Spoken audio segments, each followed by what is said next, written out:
Howdy y'all, Michael here. Today is Saturday, May 20th, 2023.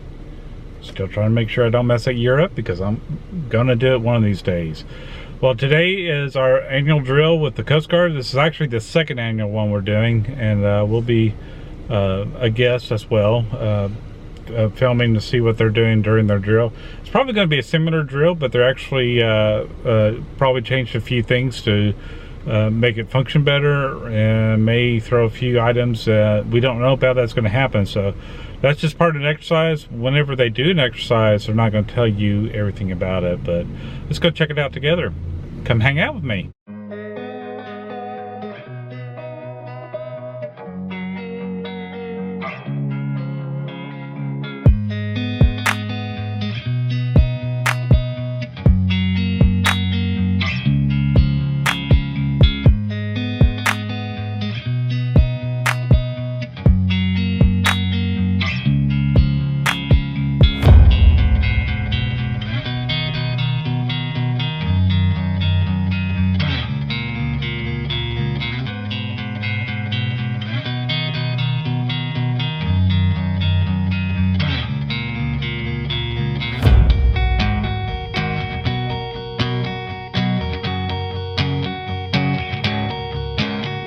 First trailer here, it's going to be the most important trailer. It's the barbecue trailer. And I woke Jim up. Good morning, Jim. How's it going? It's going all right, man. So what's the plan today? All I know is I'm cooking food for y'all. Here's the man with the plan right now. Hey, what's up? I don't know. Mike just let me know what the plan is.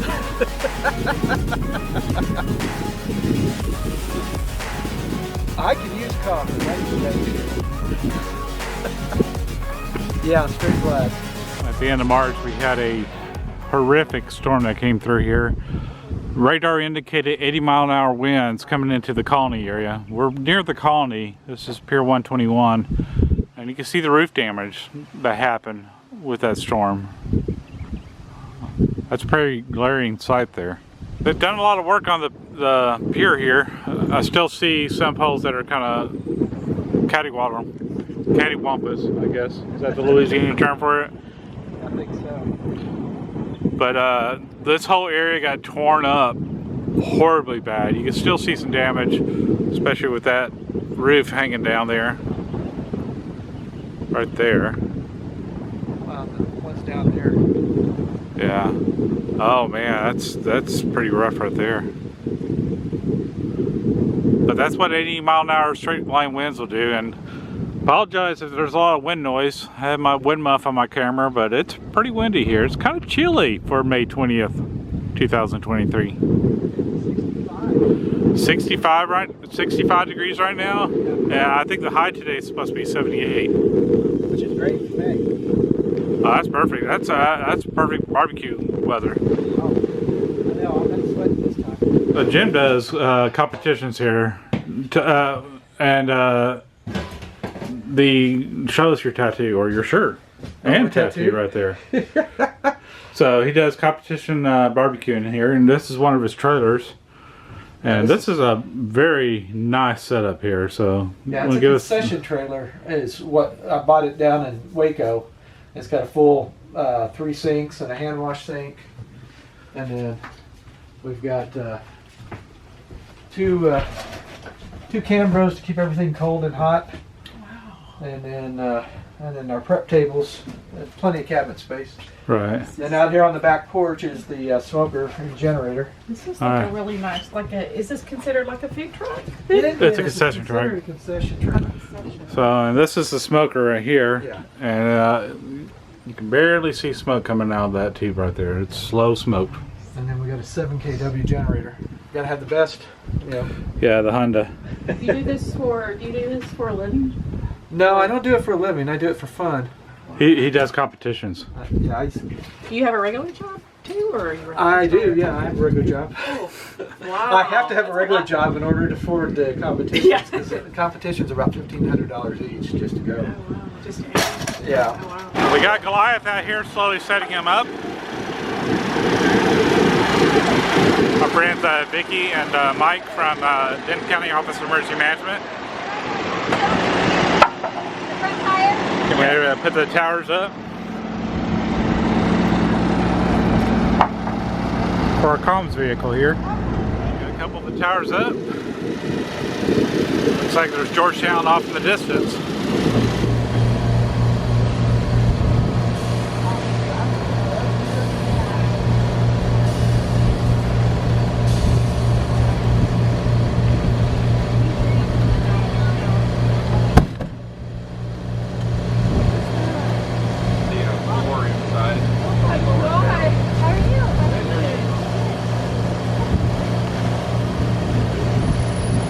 Important things is a good cup of coffee, and the Georgetown has coffee.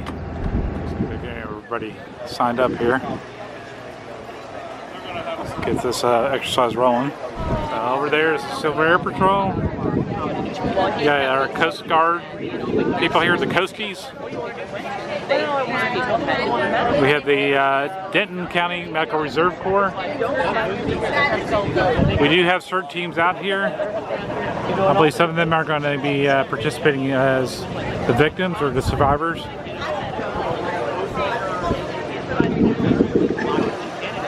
Louisville Fire Department, Denton County Office of Emergency Management, and barbecue. We are set up for a drill. Quiet enough so we can hear this brief. We don't even have radio equipment. All right, guys, I appreciate every one of you guys for showing up, number one. Thank you. Thanks in advance for what you're doing. Thanks for helping us out. We're going to have a great event today, a great exercise. It's going to be good training for all of us. We're going to have a scene out here that is unknown to you guys. I'll tell you a little bit about it during this brief.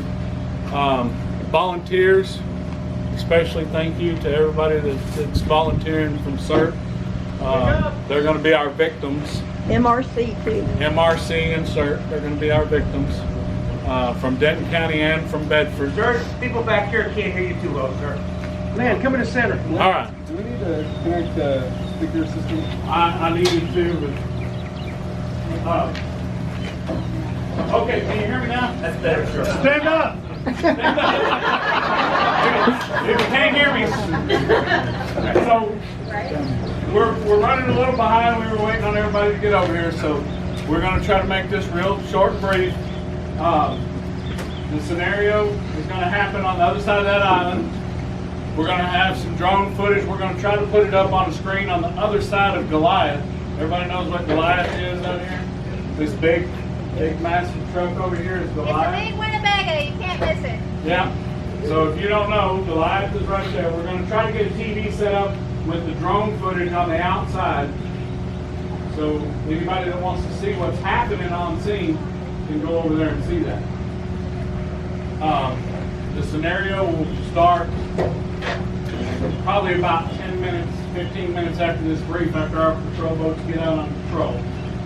And we're going to have a lot of moving parts.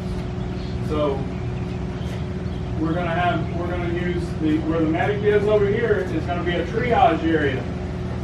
And we're going to, Captain Radio, or Major Radio, I'm sorry. He just got promoted, so. Anyway.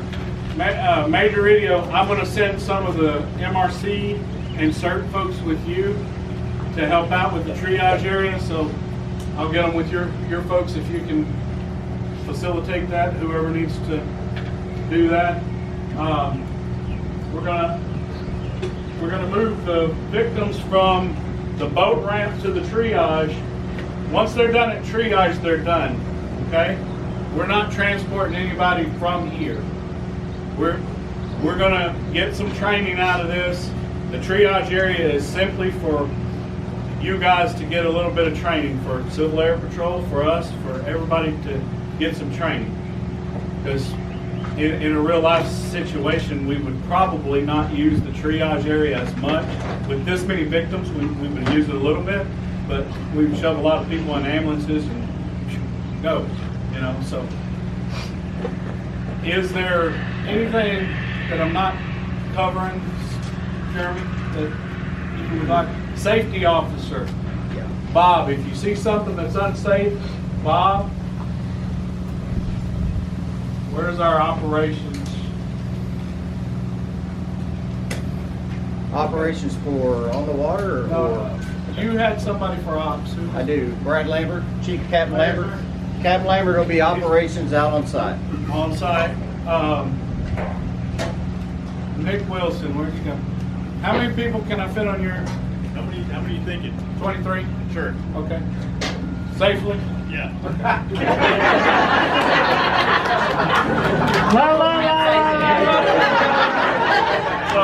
So our biggest concern is that everybody in this scenario goes home the same way you got here, okay? We want to make sure everybody has all their lamps, no matter what we have on our buckets. So nobody's going to get in the water. I have bleach bottles that float. Bleach bottles that float. So when we're going to have a barge out there with all the victims on it. So all of our boats, Coast Guard boats, fire boats, towboats, anybody picking up victims will go over and pick up their victims off of the Corps barge. Good with that? Any concerns about that? Pick up the bottle that's floating, then go to the barge. Pick up as many victims as you can handle on your boat. Don't pick up more bottles than you can handle on your boat, just like in a real life situation. Remember, this is a training exercise to see how you handle what is floating in the water. You've got a mass casualty, okay? You've got a mass casualty. So all these buckets have a scenario on them. Just remember, what would you do in real life when you see that scenario, okay? So that this statement is to the boats. There's a good training exercise involved in this, so just remember what our training takes us back to. What you do when you come upon a scene, which victims are you going to get first? Okay? When you can only carry so many, which victims do you get first? Remember that.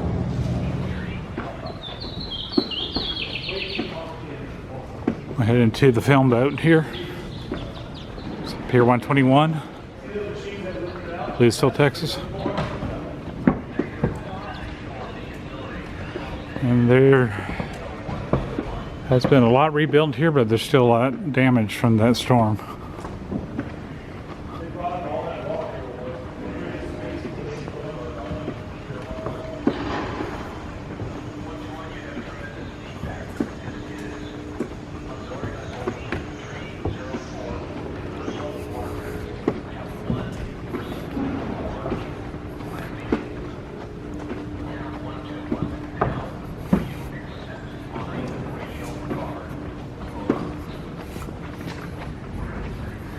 They use Coast Guard protocols when being on the Coast Guard frequencies, which is on every Marine radio.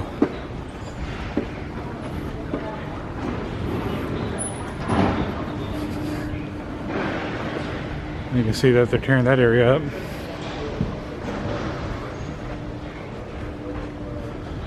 Getting that all rebuilt.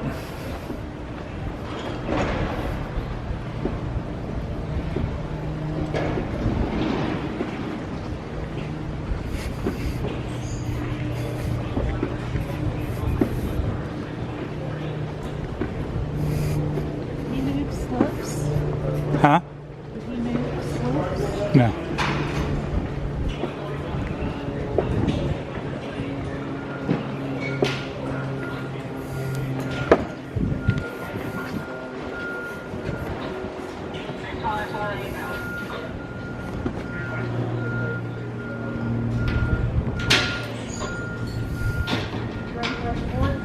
On board, guys. Get you some jackets, hood on, and get the engines running. Okay, in the meantime, you're going to just follow along with the evolution. Looks like they're still rebuilding this section in front of us. Putting the decking down. That was one scary storm. Yeah, because at first they didn't think it was bad as it really was, right? 'Cause- No, we knew it was bad. Oh, see, I wasn't really sure. 'Cause I knew something went through, but I didn't realize until Vicky started showing me videos, and I was like, oh, no. Yeah, weather service came on and said we have 80-mile-an-hour radar indicated winds. So much smaller. This is one of the challenges for this year. Is this shrunk by about 30 feet? Oh, that used to be further out, huh? Yeah, because iDoc got smashed. So this is the first time he's seen it this tight. Normally you can probably get 8 hertz. You might just let them know about that rotor. Because that used to be probably where that one is. Like, see that far pole? Yeah. That's where that pole used to be. It's over there. It's very, very different. They're trying to put more slips in? They're trying to make temporary slips, so because they're going to have to see how this is all still really damaged. In fact, down at the end, unusable. So they're going to try to fix some of it, but then it's just the damage is so extensive. It's tough. I mean, obviously you can look across and see the old sailboat dock. I mean, they're not even sure how to get that out yet. They're trying to figure that out.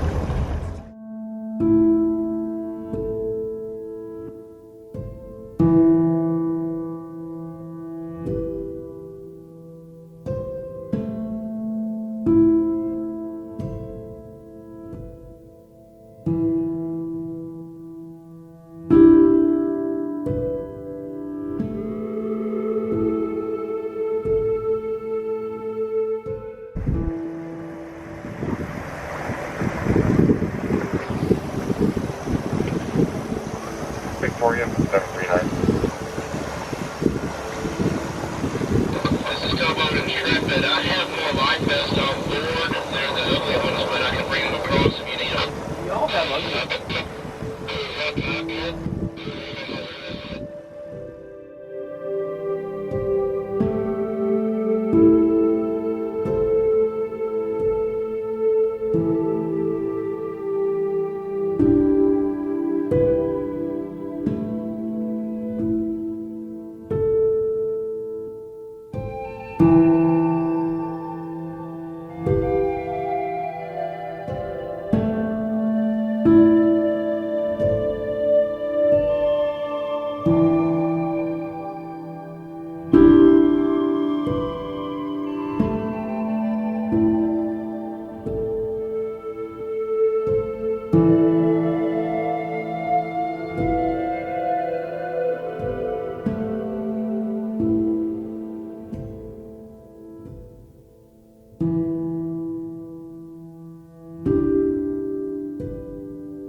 We'll see if you got the guy with the cool mustache here in a second. Right?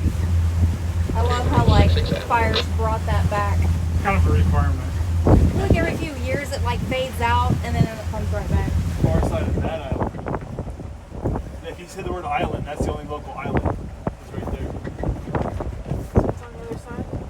That is, well, to be honest, we're gonna find out. This year it should be deeper than it was last year.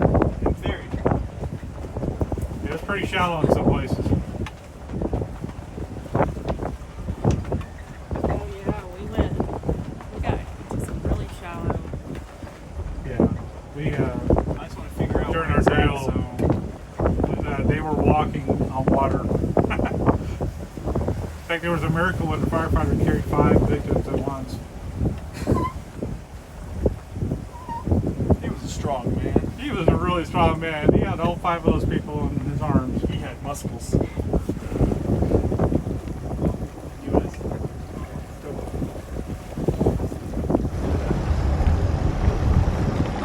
That might be our big one.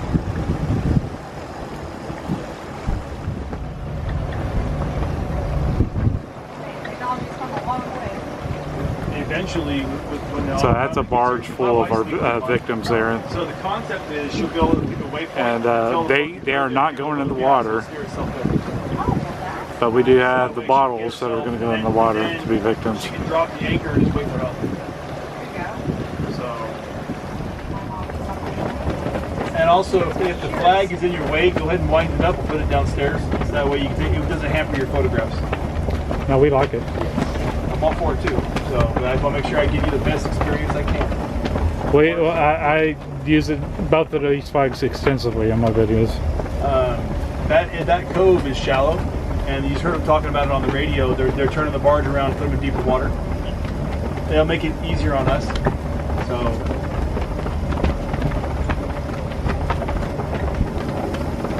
Let's see where we end up setting up. They were like, I told them in advance and let them know, and they were so accommodating. Yeah, I was really impressed. Like, that's almost like, as cool as you can. I just want to see so that way I can plan my meals out. But my understanding is they're going to be retrieving the bottles out of the water and then give it to the people on the boat. And then they're going to feign they're going to act out their injuries. So it's a little different.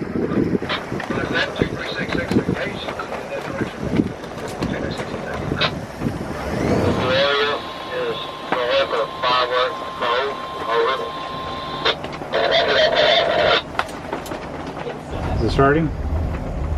Is it starting or? They're responding right now. Okay. Does everybody have their PFDs on? Over. Yes, you do. You all look fantastic. Well, they're starting the drill right now. We all have our PFDs on in case we decide to go overboard. I'm not planning on it. You don't want to go first one? But we got victims in the water. The victims are bottles. We're not going to have live people in the water. It's a little choppy. We got a lot of boats out here. A ton of boats. How many boats do we have out here? Operational wise? Yes. 8 boats out here. Maybe a few more. Because I know Lewis for Fire has got at least 2 out here. Now we're going to try to get a little closer now that everyone's kind of coming in. Instant Communications Center to any available fire boats on Lake Louisville.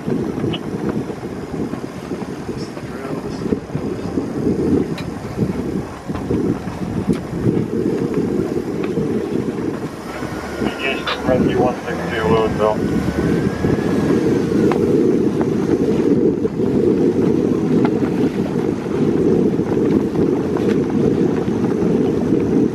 Rescue 162 from Instant Communications Center.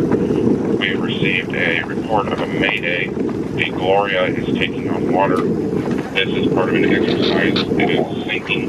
There are 23 souls on board. Listing starboard. Location north of Firework Cove, inside 12110. This is an exercise.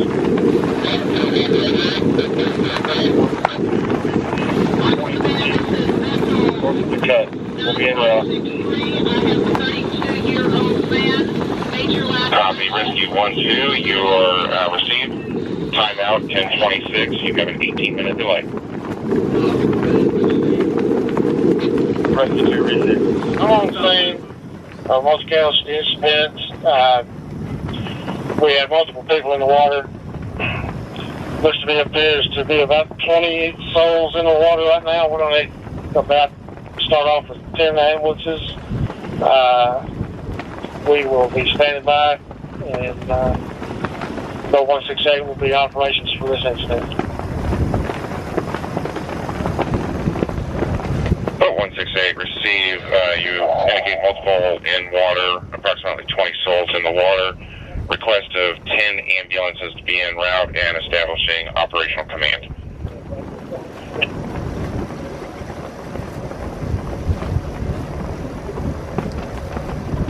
So they received command, if you will, have all rescue boats run their search through me. Affirm. All rescue boats will coordinate rescue and search through Ox, Boat 168, Texas ICC. Communications from Battalion 2. Battalion 2 from Communications. Battalion 2 is on scene. Battalion 2 is going to take fire command.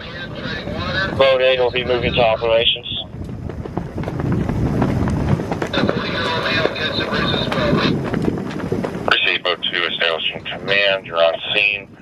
bringing boat 8 to operations.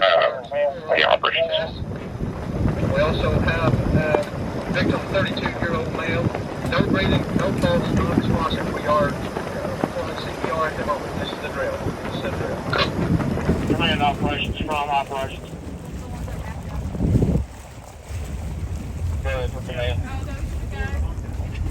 Currently we have 6 victims, and if there's possibly 3, we'll try transport.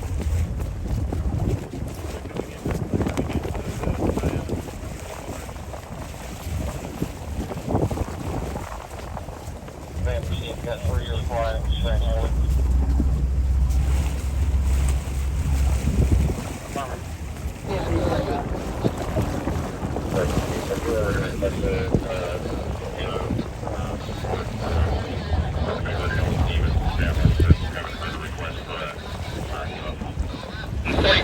Female, pain and swelling in left leg.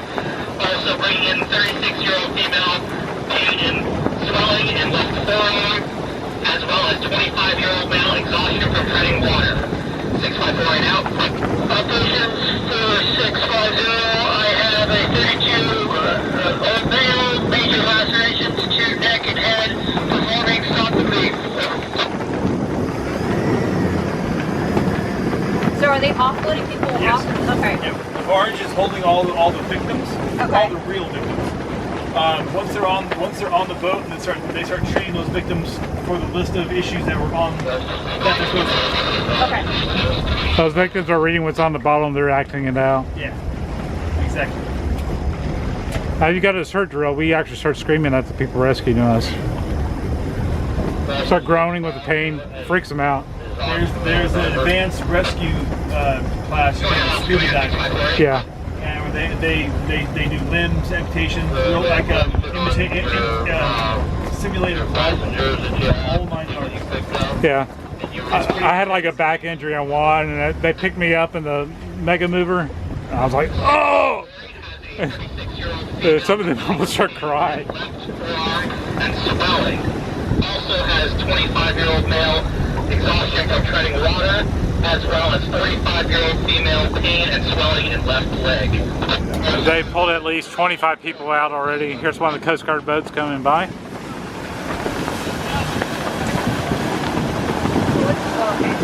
Putting bumpers on there to help get some people off the boat there. Okay. So I can get up next to the boat? Command, this is PHR Menton. In this weather, the best way to do it is just stealth way like the wind and push you and gently. PHR Menton, this is their off. Copy. If you're confident you have long lines and you have good people, you We are about 5 minutes out from your location. What all the information do you have for us? Copy that.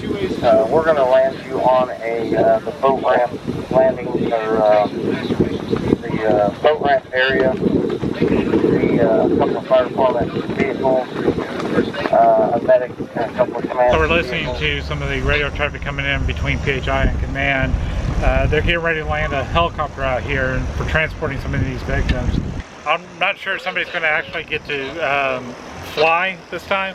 Last year they didn't because they had a real world emergency, so those vehicles are going to be reserved, or that the top priority for that rather is going to be for a real world emergency, probably a car accident or something else that required it. So I don't know if somebody's going to fly in it this time, but we'll see. 3 victims, 19-year-old female, 40-year-old male, 23-year-old. So we do have one patient that is going to be possibly transported, at least get to the helicopter. I don't know if they're going to actually get to fly, but the helicopter is coming in. I have never flown in a helicopter. That would be kind of cool to do that someday. There's PHI up there in the sky. I don't know if you can see the screening. Okay, we have you inside. Thank you. But you're listening to the traffic from the helicopter as it's coming in. When they get over to that area over there, they're going to be circling around a few times, trying to see every obstacle they can before they actually land. And you'll notice they do that when they come up on a car accident or something similar. They just want to make sure that they see everything and not have any surprises at all. This is IC Command. Can you guys ask everybody to get behind the fire vehicles at the LZ?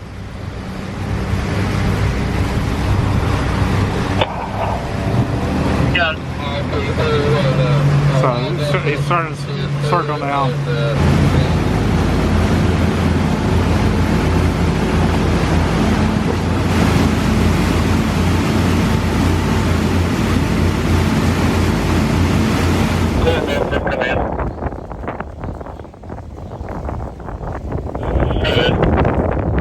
Hey, y'all back out a little bit. Helicopter release, please. Copy. So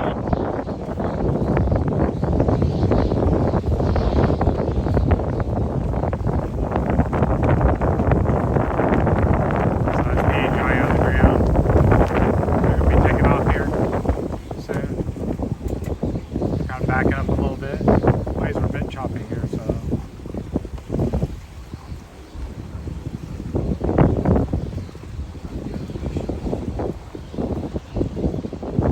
Actually transporting somebody, but we're simulating that we are.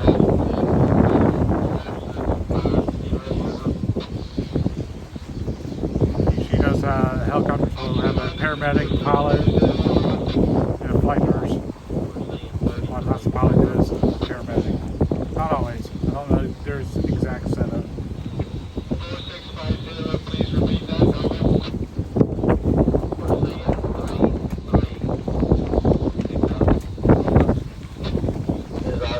A lot of boats in a little space. Yeah, pretty cars around here. It is right now. Oxy Command, that's 6548 over.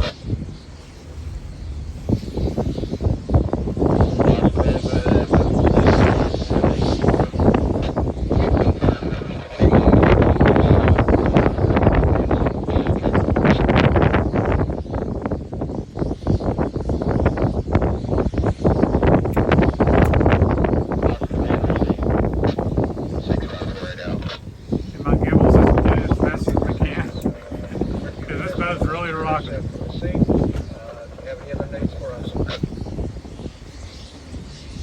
Close your eyes if you get seasick. Doesn't help us, but no, I don't get seasick very easily. I don't either. The only time I've ever like felt motion sickness was on a helicopter when we were doing hog hunting from the helicopter. Oh, and wow. I made the mistake of looking down and took my eyes off the horizon. And the roller was flying all over the place. And this was one of the I've never been on a helicopter and flying. it's a lot of fun.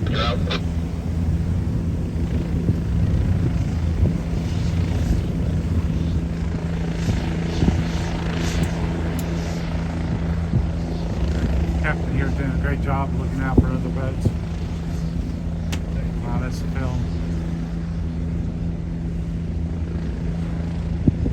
This is command to Ox Command. Ox Command, go ahead. Red Command, forward.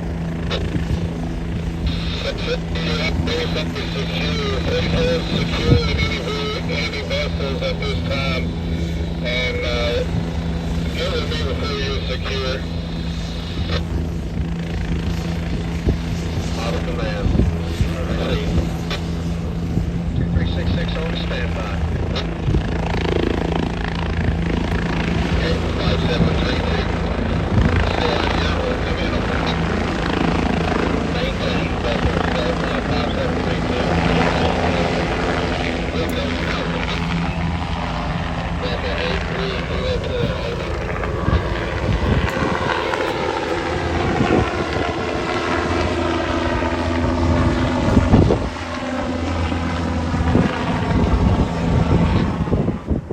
Station very good.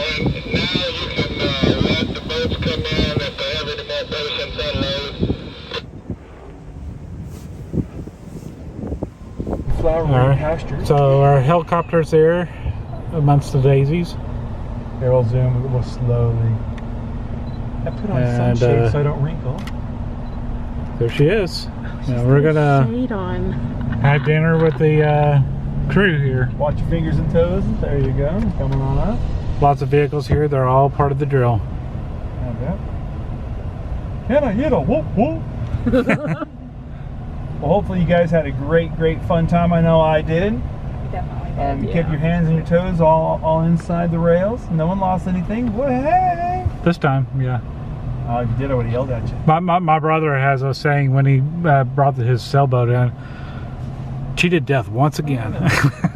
If you can't hear, raise your hand. Like I said earlier, I want to thank every one of you guys for being here.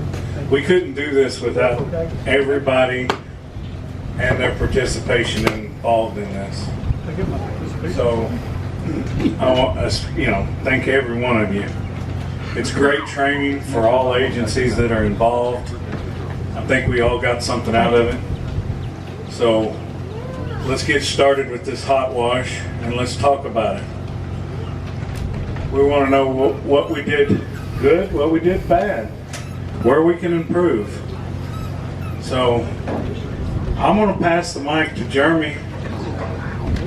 Ooh.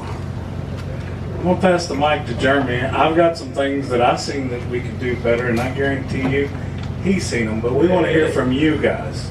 So, Jeremy? Wow. Boom! Drop the mic, baby. Talking to the mic, Mumbles. I will.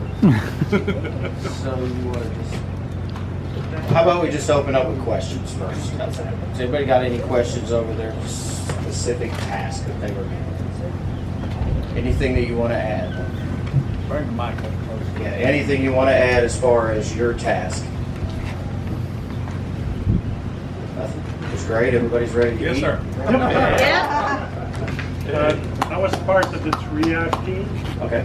and it wasn't clear to us who we should report about the number of red, yellow, green. And that's. Can you repeat the question? He wants to know, as far as the triage aspects, the numbers that are created as far as reds, yellows, greens, blacks. Yeah, for the resource. So yeah. How do we communicate? So normally in the ICS model, triage just does triage. There will be someone that's over transport, and that would be communicated between you and a transport officer. So in transport, that's the guy that's requesting resources in all of that. So you could have just given it to us as far as that goes. But I was actually talking to my medic crew down there. My medic crew, raise your hand. They were walking through and getting that information for me as y'all were doing your job. So that way it's been.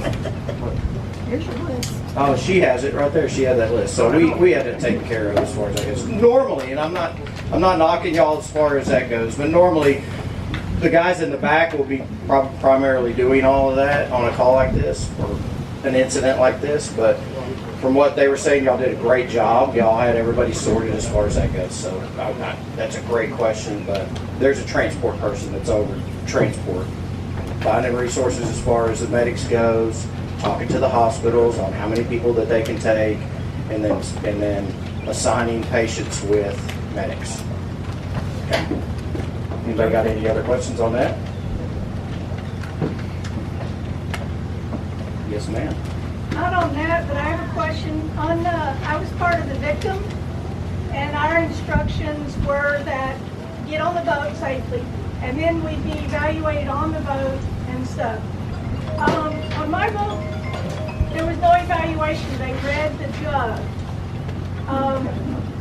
So it seems like it would have been a little more realistic if they would have actually had to figure out what was wrong as they were trying to come in. And yes, that is a great point. But again, what the job is, especially in an environment like this where people are on water, okay? I know those guys have tended with patients in a boat, okay? And everyone will testify to you that that is one of the hardest things to do, especially in the conditions when they get severe. So the biggest thing for us is getting them to the triage. So yes, stop the bleed, the biggest thing that they can do. In a mass casualty, I want y'all to understand that in a mass casualty, if someone is dead, we are not doing CPR because of the numbers, okay? And I'm sorry, that's just, it's the way that it is. We cannot take away from those that we can save, okay? So, but stop the bleed, get them to the shore, a collection point, which this realistically is a casualty collection point where triage is done. So with that, that's where your main issues can be really tended to. They're going to do everything they can to stop the bleed, but they're not dealing with one person.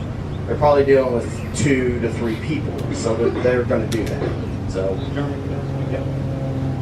So, to that point, like our guys on the Coast Guard side, they can only do what they're trained to do. So if they're not trained to assess a patient, like Jeremy says, our biggest concern is getting them to that next level of care. So I don't know what boat you were on, so if it was a Coast Guard boat, I don't know. I'm just saying, if it was a Coast Guard boat, we're going to assess based on our training. So our first aid, our level of care for first aid, some of our guys are trained higher up than others, but we're going to get you to the next level of care as fast and as safe as we can. So, like I said, I don't know what boat you were on, so I can't answer for that. You have to understand that you got an injured patient that's in shock, and they are, as soon as you pull them out of the water, you got hypothermia that immediately starts setting in. So those minutes are counted by how fast you get back to the dock to get them off the water and into a stable situation. So that is probably the most paramount. If they're grossly bleeding, we're going to throw something on it like a towel. But the most important thing from the moment we get them out of the water to the time we get them to the dock is the expediency that we can do that. And it's all due to the hypothermia and the exposure and the shock of the patient. Thanks, sir. Does anybody know what the water temperature is today? Warmer than the air. Really? Did anybody look at the water temperature today? 76 degrees. Sounds like It's not bad at all. Hey, Jeremy. How long does it take for hypothermia to set in at 70 degrees? The core temperature of the body drops below 95 degrees. Doesn't take long. Okay. Anybody got any other questions? How about a statement? The first thing I'd like to say is y'all did a great job. I will say listening to the radio communication is huge. Okay. I don't know if y'all were paying attention to y'all's radio, but it gets extremely confusing the more that one person has to say than is actually needed. Keep it short, keep it simple. When you're dealing with a mass casualty, out on the water, I'm gonna try to say this as nice as I can. Out on the water, when you're radio into command, we just need numbers. I don't need the shoe size of the victim. Does that make sense? I don't need their inseam. I don't need any of that. I need to know I'm bringing on this boat and I'm bringing 3 victims in. Because what does command need to do at that point? Right? I need to have the right amount of resource here for when you get here, so that way we can take them to where they need to be. When you're delaying all of that, how many channels were we operating off of, Coast Guard? Coast Guard One channel. So if you're taking 7 minutes to give information, you're probably talking a little bit too long. Okay? Does that make sense? Command Boat 8. Go ahead, Boat 8. Hey, Boat 8 is coming to the dock. I've got 2 patients. That's it. That's all I need to know. Okay? Overloading. Y'all were overloading this man a lot by talking on the radio as much as y'all were. And I'm just telling y'all because I've done this for a long time. When one person's trying to coordinate a bunch of people, it gets really, really hard to sort things out. So just remember that when you're on your radio. I know everybody wants to talk on the radio, that's fine. But in an incident like this, keep it short and simple. Okay? All I care about, as in the position I am, is numbers and how many units I got to bring in here to take care of those numbers. Does that make sense? Okay? So just remember that. I'm not criticizing anybody. Y'all did a great job. Okay? and when you do train, be real with your training, okay? Your boat can only handle or hold weight, right? And that's determined upon how many people you can put in your boat, correct? So if you put 10 people on your boat and you can only hold 5, is that safe? No. So you have to do things in a safe manner, because who's the most important person out there? You are. Yeah. I am at that point. So if I put myself in a predicament, now we're taking away from the people who are taking care of or trying to fix the problems, right? And we're adding a problem to that. So keep that in mind when you're running through there the next time you do this drill. A wave runner can only take how many people with a sled on the back? 20. Huh? You're talking patience here, right? Unless you're going to sit back there on there with them, right? They're going to be able to hold themselves on there, things like that. When you overload that thing, you're creating more of a problem. So you got to keep that in your mind. Again, if your boat can only handle X amount, that's the amount that you can handle. Don't put yourself in a position where you're going to be in danger. This is a busy lake, okay? On a busy weekend, there's 10,000 people on this lake. Do you think they're just going to sit there and watch? No. So they're going to be in there helping too. Okay, so it's going to create more of a chaos for everybody that's out there. So remember that. Okay, so be realistic in your training. Do what you need to do. How long did it take us to do this? Anybody know that time? A little after 10 o'clock. About an hour. Okay, about an hour. Okay, so think about that when you're picking people up or you're picking the bottles up and doing all that. Let's be real with this, okay? Be real with everything you do. That's how you make the training to be effective. And that's pretty much all I got to say. Y'all did a great job. Guys in the back, they appreciate y'all and what y'all do. So, thank you. Thanks, Jeremy. To one of Jeremy's points, Go ahead. we're on one of the most dangerous lakes in the United States. to go RTV over. That's a fact. It's sheer numbers, people on the lake, on the water, and alcohol gets involved and other things. We do stupid things. So today is the kickoff of National Safe Boating Week. Perfect time to do something like this and bring awareness to that. So anyway, that's just part of it. So to let you guys know, we're having National Safe Boating Week, and we've got a couple of presentations for National Safe Boating Week. We're going to start with the Dallas Police Department. There you go, sir. Thank you. So Eric Johnson, Mayor of the City of Dallas, that's a proclamation designating May 20th to 26th as Boat Safety Week. Thank y'all for what you're doing. All right. Thank you. So this is a proclamation from the City of Dallas. Anyway, declaring that this is National Safe Boating Week for the City of Dallas. Ernie, would you like to present to Jeff Evans? What? Jeff Evans. Give him the mic. This is from the state of Texas, Office of the Governor, and it is proclaiming National Safe Boating Week, May 20 to 26, to be a Texas Safe Boating Week also. Thank you.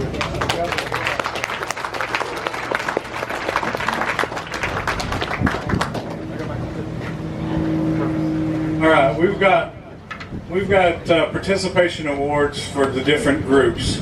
So Jeff's gonna deliver these to you. There is one big thank you that we need to let him hear. He's sitting back there behind everybody.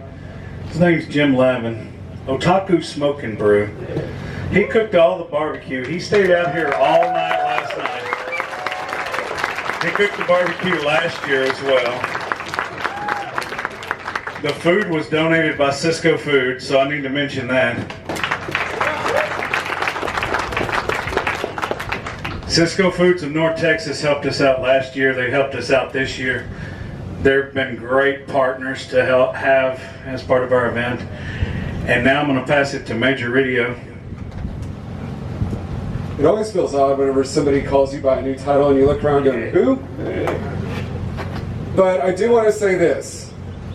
It's not very often we get to see this much collaboration outside of an actual event. And for those that don't know how difficult that really is to put on, it is probably the most monumental task next to actually responding to an actual event of this scale. So for that, can I get Jeremy Cease up here, please?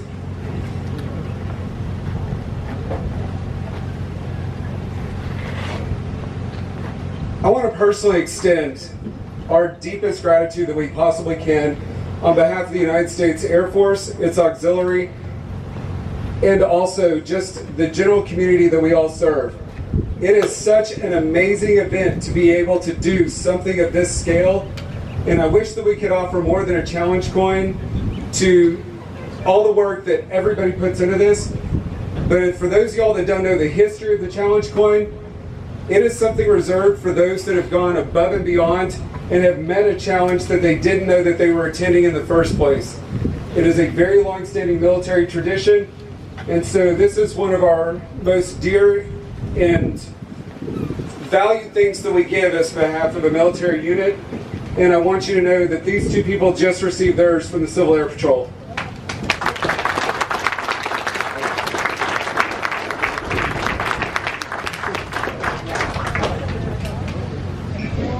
Well, also, I didn't make a plaque for you guys, but I really want to appreciate Bedford CERT team for being here as well.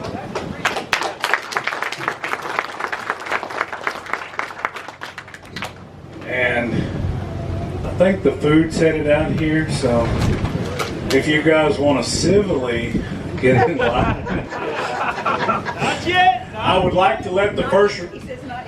Not yet, but I would like to let the first responders start the line because they might have to go on a call. So let's get... Can we do a group picture? We can do a group picture. Before you get barbecue sauce all over you. And before you all leave. Food here. Potato salads, cookies, all kinds of breads. Napkins, plasticware, beans, brisket, pork, chicken. Nothing like tea to top it off. I'm more of a regular tea kind of guy. I'm not a sweet tea kind of guy. Some people may think that's sacrilege, but I like regular tea. I like my coffee black, my tea regular. How do you like your tea? Let me know down in the comments. Well, that was the Coast Guard auxiliary drill for Lake Louisville for 2023. I thought it went quite well. It actually went a lot smoother than last year, and that's something you're going to learn to do from year to year.